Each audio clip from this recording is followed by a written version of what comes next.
La logique que je viens d'exprimer est celle des tests d'hypothèse qui étaient décrites par Jerzy Neyman et Egon Pearson initialement dans les années 1930 et qui est la logique que vous apprenez dans vos cours de statistique.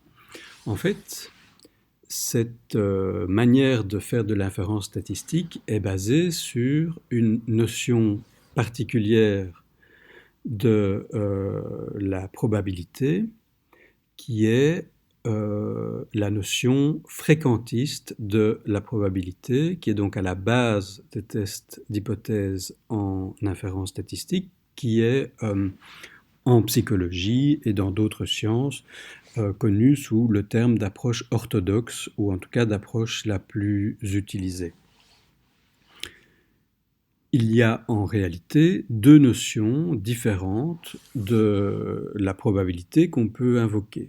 Il y a celle de la logique de Neyman-Pearson, mais il y a aussi une autre interprétation possible, qui est une interprétation subjective, au sein de laquelle la notion de probabilité est de nature mentale. C'est-à-dire qu'elle traduisent dans ce sens-là un niveau de croyance d'un individu dans une théorie particulière telle qu'il va probablement pleuvoir demain. Et donc là, la probabilité de l'événement A, il va pleuvoir demain, ce sera le degré de croyance qu'un individu particulier a que A. Il va pleuvoir demain. La logique des tests d'hypothèse est basée sur une autre interprétation de la notion de probabilité, qui est une interprétation objective, au sein de laquelle les probabilités sont en fait des événements réels qui se déroulent dans le monde et qui décrivent dès lors un état du monde.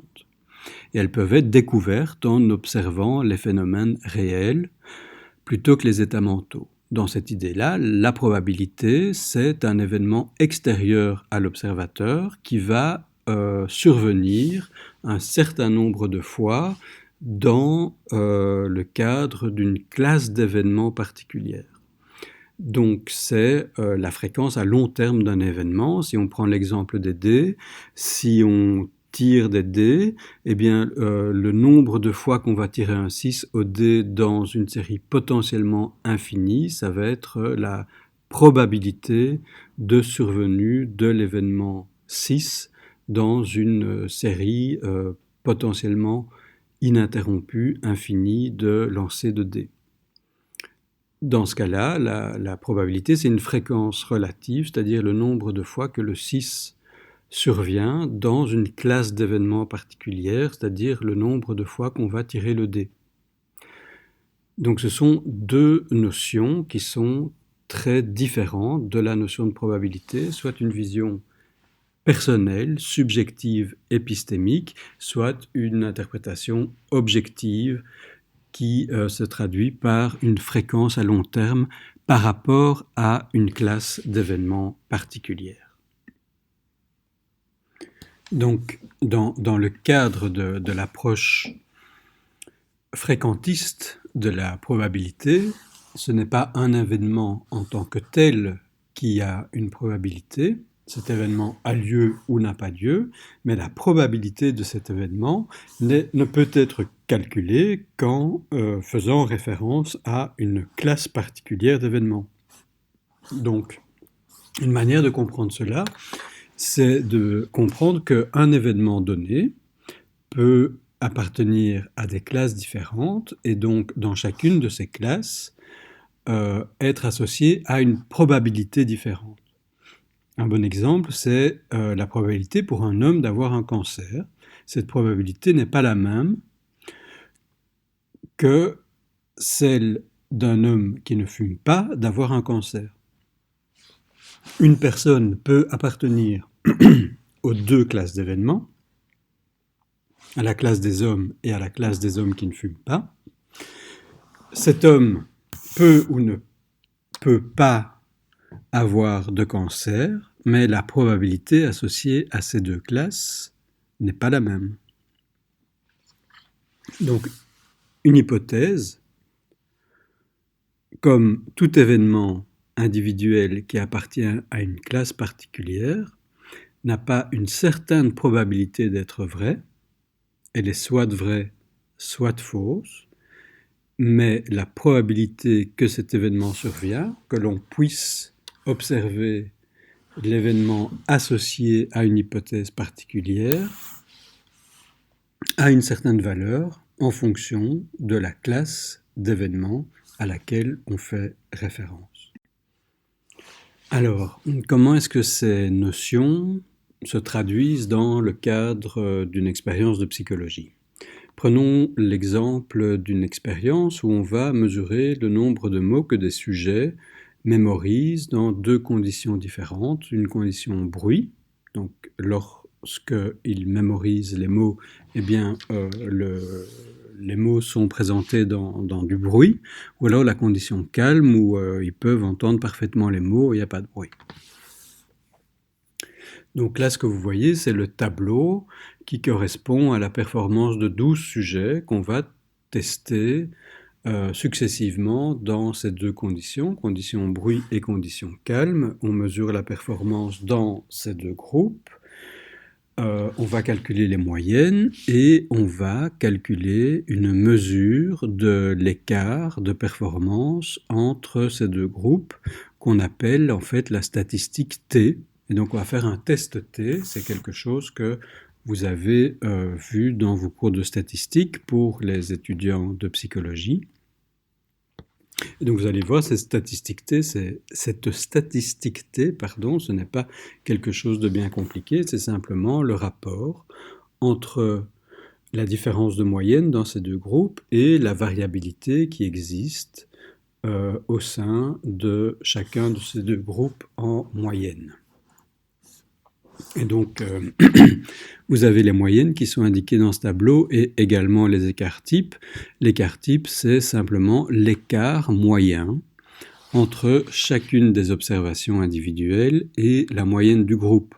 Donc, ce que vous voyez, c'est que l'écart type, il est assez proche dans ces deux conditions, 2,5 versus 2,75, donc quelque chose de l'ordre de 2,6 en moyenne.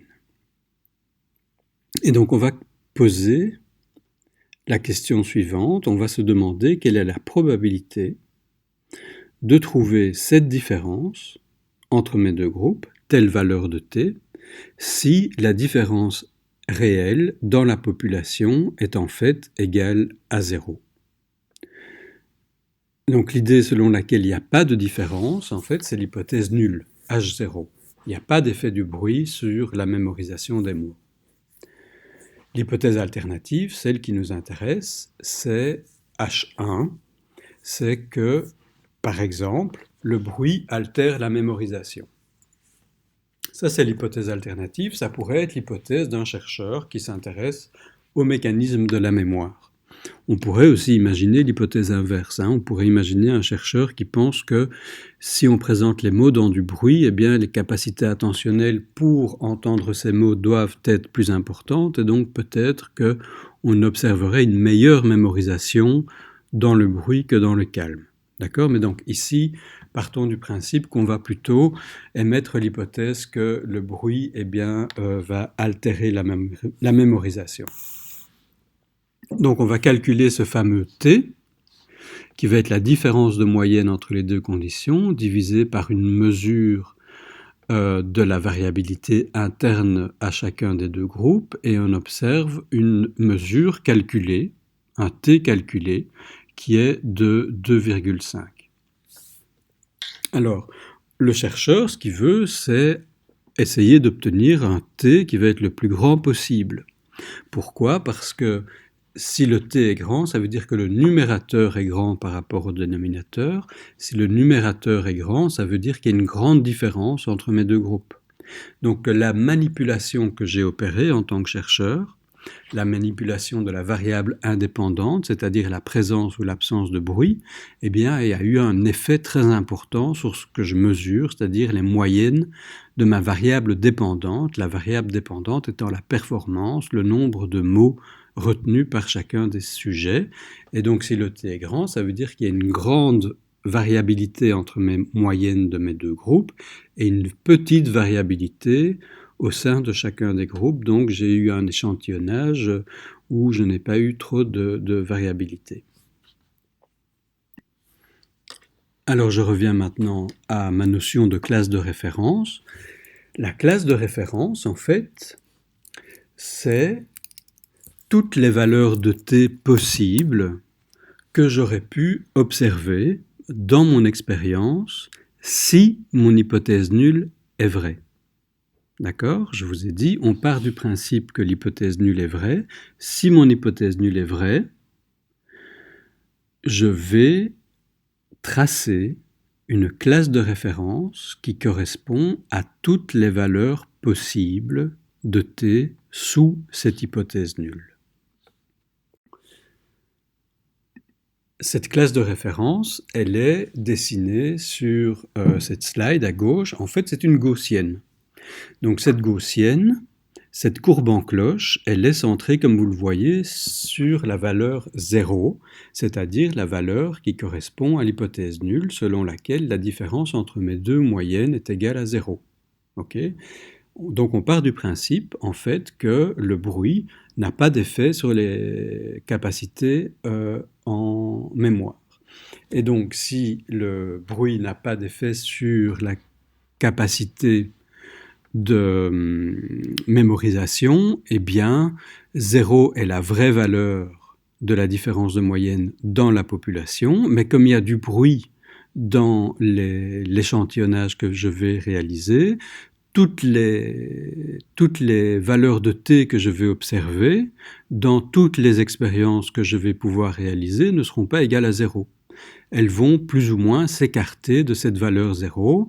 La plupart des mesures que je vais prendre seront proches de cette valeur 0, mais dans un certain nombre de cas, eh bien, je pourrais avoir beaucoup de malchance et obtenir des différences qui sont très éloignées de cette valeur 0. Pensez à l'exemple que je vous donnais tout à l'heure de ce petit échantillon de 4 sujets qui avaient des niveaux de QI très très inférieurs à ce qu'on observe en fait dans la population en moyenne. Donc dans l'approche de Niemann-Pearson, des tests d'hypothèse, je connais la forme exacte de cette distribution de probabilité des valeurs de t. Elle est susceptible de varier selon le nombre de sujets qui composent l'échantillon de chaque expérience. Mais ça veut dire que pour chaque valeur possible de t, pour un nombre de sujets donné, eh bien, je peux calculer la probabilité d'observer cette valeur particulière de t si mon hypothèse nulle est vraie. Cette probabilité est appelée la p-valeur, qui diminue en fait au fur et à mesure qu'on s'éloigne de la valeur 0. Donc des grandes valeurs de t sont peu probables sous H0 et des petites valeurs de t proches de 0 sont plus probables sous H0.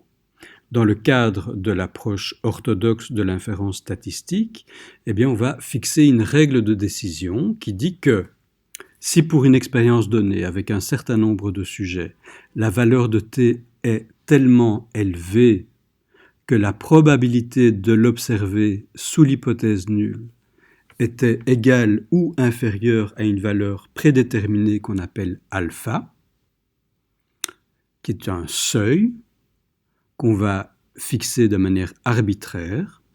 Alors si la probabilité associée à cette valeur de t est inférieure au seuil, eh bien je vais prendre le risque de dire qu'en fait, eh bien, H0 devait être fausse.